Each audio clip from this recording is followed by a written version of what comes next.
Well बाबा लोग कैसे हो। एसएनएल स्ट्रेंजर थिंग्स का न्यू प्रोमो देखा फिर आप लोगों ने, जिसमें हमारे सभी सवालों के जवाब मिले हैं। जो प्लॉट अनफिनिश थे डफर्स की तरफ से ओरिजिनल शो में, उनको भी कवर करा गया है यहाँ। ऑल्सो एपिसोड 9 कन्फर्मिटी गेट को भी कंप्लीट करा गया है इसमें। Yes, there is existence of episode 9 Baba.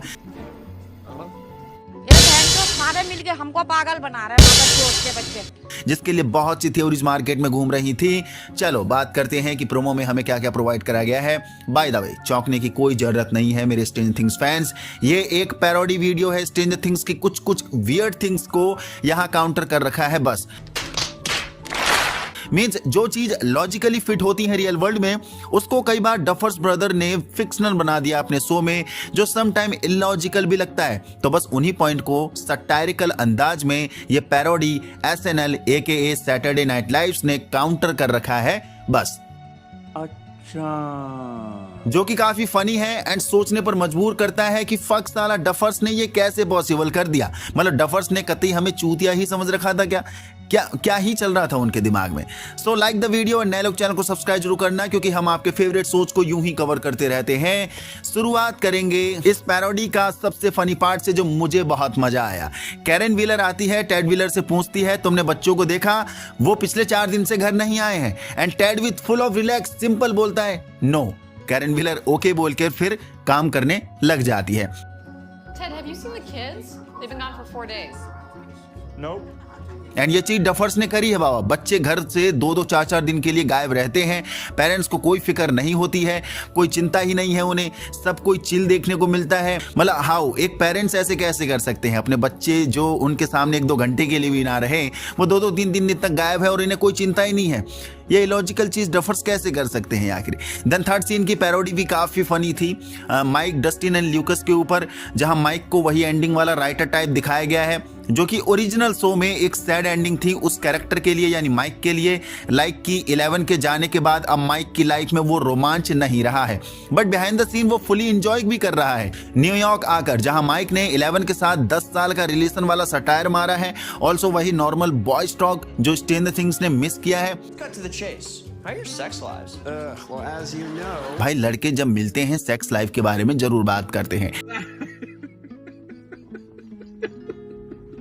I mean, कौन ही ऐसा बॉयज ग्रुप होगा जो साला ऐसा ठरक पन्ना दिखाता होगा। खासकर टीनेजर में तो ये सारी चीजें बहुत हाई रहती हैं, कॉमन रहती हैं। बात तो सही है। लेकिन स्ट्रेंजर थिंग्स में हमने इन बुढ़े टीनेजर्स को D&D गेम खेलते देखा था eight the and. I mean seriously duffers, कुछ ज्यादा ही हैप्पी एंडिंग वाली बात नहीं कर दी आप लोगों ने। बाबा लौंडे हरामी होते हैं, वो ग्रुप में 90% सेक्स की ही बात करते हैं most of the time. Duffers तुम भी टीनेजर्स रहे होगे, कैसे भूल सकते हो ये प्लॉट को अपनी लाइफ से।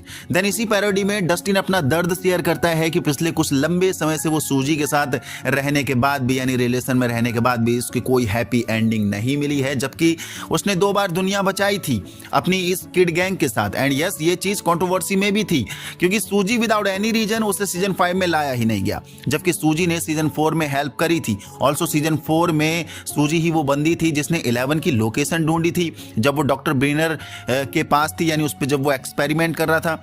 सो ये काफी वियर्ड था। डफर्स को सूजी तो मेंशन करना था एक बार के लिए। वही चीज एंजो के साथ भी किया डफर्स ने, जबकि एंजो सीजन 4 के क्लाइमैक्स इवेंट पर अपने जिम हॉपर के बराबर साथ था। बाकी इस बॉय चिट चैट में अगर सेक्स लाइफ चैटिंग हो ही रही है तो अपना ल्यूकस लौंडा भरपूर खुश है बाबा। एंड ये केमिस्ट्री तो हमने फिनाले एंडिंग में भी देख ली थी। गोरी चिट्टी मैक्स उसे मिल चुकी है, हम सभी ने देखा है अपनी नंगी आंखों से। बट तुम लोग बहुत ज्यादा दूर तक मत सोचने लग जाना मैक्स एंड ल्यूकस को लेकर। Okay, so Dustin and Mike का नहीं पता, लेकिन ल्यूकस रसमलाई खा रहा है बाबा। देन हमें इस पैरोडी पंच में दिखाया जाता है माइक की नाक से खून निकलते हुए, जो कि यस डस्टिन एंड ल्यूकस के साथ हमें भी यही लगा एक बार के लिए कि माइक के पास पावर है क्या, लेकिन माइक रिवील करता है कि कोकीन की वजह से हो रहा है ये सब। Your nose. What? No. This is from cocaine.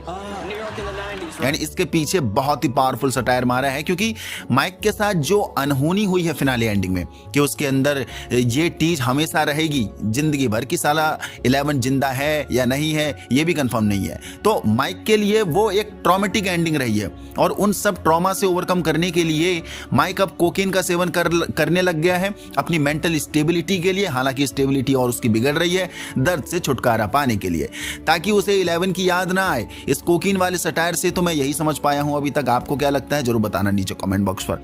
बाकी ये भी है कि न्यूयॉर्क में नशा भरपूर अवेलेबल है, इजिली अवेलेबल है, क्योंकि सही बात है डफर्स ने रियली हग दिया है एंड में। सही बात है, इतनी हैप्पी एंडिंग देने की क्या ही जरूरत थी कि कुछ चीजें बहुत ही इलॉजिकल लगने लगी हैं अब। देन इस पूरी पैरोडी का ये विल वाला पार्ट भी काफी ब्रूटल आया है। जैसे विल की तो धज्जियां ही उड़ा दी है इन लोगों ने। मीन्स विल को सिर्फ एक ही चीज हिंट करने में कि वो गे है, उसे लगभग 5 मिनट तक की लेंथी मोनोलॉग टाइमिंग दी गई थी। उसने दुनिया भर की बकैतियां मारी एंड अंत में बताना सिर्फ उसे गे ही था। Guys, I'm gay. And the truth is, I am gay. तो इस पैरोडी का हिंट सीधा था कि सिर्फ गे बोलकर खत्म कर देना था इस पॉइंट पर। काहे को इतना घुमा फिरा के बताना था। दैट्स वाई इस पैरोडी में 2-3 बार ये विल का कैरेक्टर आई एम गे करके बोलते रहता है। एंड यस, फनी अंदाज में देखो तो सिंपल सी बात है, बोलो और खत्म करो, देन चलो ना मिशन पर। क्योंकि डेमोगोर्गन सभी बच्चों को उठा ले गए हैं, उनकी भी चिंता करो, उन्हें बचाना है, क्यों देर कर रहे हो। मेरी गे वाली आइडेंटिटी ज्यादा इंपॉर्टेंट नहीं है, बच्चों की जान ज्यादा इंपॉर्टेंट है। तो ये सही था बाबा। देन आता है हमारा कन्फर्मिटी गेट थ्योरी, जो फैंस एपिसोड 9 के लिए लगातार पंप अप कर रहे थे, जबरदस्ती थ्योरी बना रहे थे कि एपिसोड 9 आएगा, जिनका सोचना था कि एंडिंग नहीं हुई है। Remember that mysterious 9th episode the internet was convinced existed? Conformity gate को रियल मान के बैठे थे वो लोग। यस, मैं भी मान रहा था, इवन मुझे भी यकीन हो गया था एक बार के लिए। तो ऐसे प्रूफ निकाल कर आ रहे थे फैंस कन्फर्मिटी गेट के लिए। एंड इसका एसएनएल ने बहुत ही गंदा मजाक उड़ाया है, गंदी तरीके से लिया। ये काफी ब्रूटल था। डस्टिन माइक को पूछता है कि तुम हमें आइसलैंड क्यों लाए हो। Want to tell me why the hell we're in Iceland, Mike? Everything we thought happened was an illusion. It's impossible. Seriously, Mike. Mike बोलता है कि जो भी एंडिंग देखने को मिली वो इल्यूजन थी वेक्ना की तरफ से, यानी हमारे माइंड में फेक एंडिंग थी, वेक्ना ने डेरिवेट करी थी। 11 जिंदा है, हम उसी के पास आए हैं, और ये थ्योरीज बन रही थी मार्केट में, जो ल्यूकस एंड डस्टिन अपोज करते हैं कि ऐसा कुछ नहीं हुआ है, हमने अपनी आंखों से देखा है कि वो मारी गई है। एंड यस, ये थ्योरी आ रही थी कि जो भी एंडिंग देखने को मिली वो वेक्ना की तरफ से इल्यूजन था, फेक एंडिंग थी। एंड हम सभी लोग पागल थे बाबा इस चीज के लिए, अपने ही मन में थ्योरीज सेट कर रहे थे, थ्योरीज पे थ्योरीज की एपिसोड 9 आएगा वगैरह वगैरह प्रूफ निकाल कर, पर बहुत इलॉजिक था जो भी हम अप्रोच कर रहे थे वो सब चीज। देन इस पैरोडी में हमें 11 भी देखने को मिलती है एट द एंड, जो according to conformity gate theory satire था हम सभी को कि यस वो जिंदा है। एंड 11 के हाथ में एगोज देखने को मिल रहे हैं, उसके favourite egos, and nose bleed कर रही है। क्या यहाँ भी वही सटायर है, मतलब नोज ब्लीड वाला? मीन्स जो नोज ब्लीड कर रही है वो 11 की पावर की वजह से नहीं कर रही होगी, बल्कि वो भी कोकीन की वजह से कर रही होगी, क्योंकि जुदाई का गम 11 को भी है माइक की तरह। एंड मैंने जुदाई ही बोला। सो ये था parody promo of stranger things, जो कि एसएनएल द्वारा फनी थिंग्स प्रोवाइड करी गई हैं, उन इलॉजिकल थिंग्स को काउंटर करते हुए जो हमें स्ट्रेंजर थिंग्स में देखने को मिले हैं खुलेआम। आपको कैसा लगा ये पैरोडी वीडियो एंड कौन सा पार्ट आपको बेस्ट लगा जरूर बताना नीचे कमेंट बॉक्स पर। मुझे टेड एंड कैरन व्हीलर वाला बेस्ट लगा। यस, स्ट्रेंजर थिंग्स के पेरेंट्स को अपने बच्चों की चिंता ही नहीं है, वो चाहे 2-3 दिन तक घर से बाहर रहे या 4-5 दिन तक घर से बाहर रहे, मतलब कुछ भी चल रहा है। तो टेड व्हीलर वाला एंड कैरन व्हीलर वाला ये बेस्ट पार्ट था। आपका जो भी हो बेस्ट पार्ट जरूर बताना नीचे कमेंट बॉक्स पर। एंड यस, हम स्ट्रेंजर थिंग्स पर भी ऐसी टाइम टू टाइम बातें करते रहेंगे।